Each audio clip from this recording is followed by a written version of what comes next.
नमस्कार.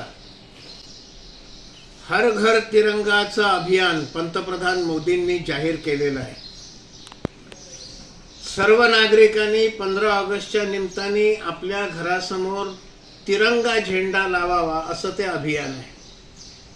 या अभियानाची टीका करणारं वक्तव्य काल काँग्रेसचे नेते जयराम रमेश यांनी केलेलं आहे आणि त्यातच यांचा दुटप्पीपणा हा दिसून येतो.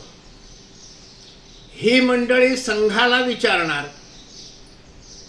तुम्ही तुमच्या कार्यालयांवर तिरंगा झेंडा का नाही लावत, लावता का, असं खोचक विचारणार. संघाचे परमपूज्य सरसंघचालक 15 ऑगस्ट 26 जानेवारीच्या दिवशी त्यांच्या प्रवासात जिथे कुठे असतील तिथे तिरंगा झेंड्याचं वंदन करतात. संघाच्या कार्यालयांवर देखील तिरंगा झेंडा लावला जातो.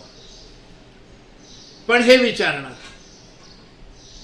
दुसरा दुटप्पीपणा, काही वर्षापूर्वी काही तरुणांनी सिनेमा हॉलमध्ये सिनेमा सुरू व्हायच्या आधी राष्ट्रगीत गायलं जातं, त्याला उभे नाही राहिले.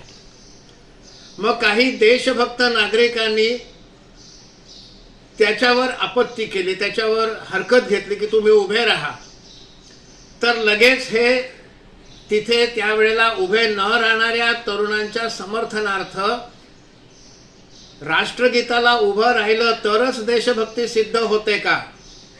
म्हणजे संघाला म्हणायचं झेंडा लावला का नाही, इथे उभं राहिलं नाही तर सिद्ध होत नाही का राष्ट्रभक्ती, असं म्हणायचं. आणि पुन्हा आता हर घर तिरंगाचं अभियान आणलं तरी देखील टीका करायची. म्हणजे ह्या बाजूला तुम्ही करा तरी टीका, त्या बाजूला तुम्ही करा तरी टीका. यांचा 1 पॉइंट अजेंडा आहे. मोदी जे काय करतील त्याचा विरोध करायचा, त्याला कुठलंही लॉजिक नाही, विरोध करायचा, एवढं त्यांचं ठरलेलं आहे. धन्यवाद.